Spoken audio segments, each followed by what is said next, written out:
HoT Festival Costume.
Easy daw sa Ramo Complex. Wala ba kayong kamay? Palakpakan naman natin ang Hunks and Finalists in their awesome Philippine festival. I know how it feels. I know it's kind of heavy, but it's gonna be worth it, you know? And anyway, thank you so much sa mga designers nila, sa kanilang mga handlers for providing these beautiful costumes for our Manila Finest Hunks candidates. Or should I say grand finalists?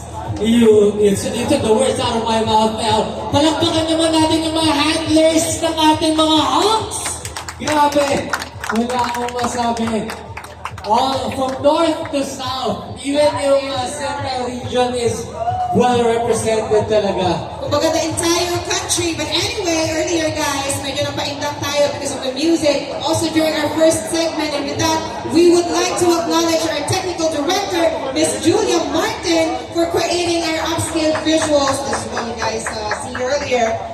And let us also give a round of applause to our musical scorer, Mr. RJ Benedicto, for providing us the music to make this fashion show livelier. And so with that, a round of applause po para sa ating musical scorer and technical director.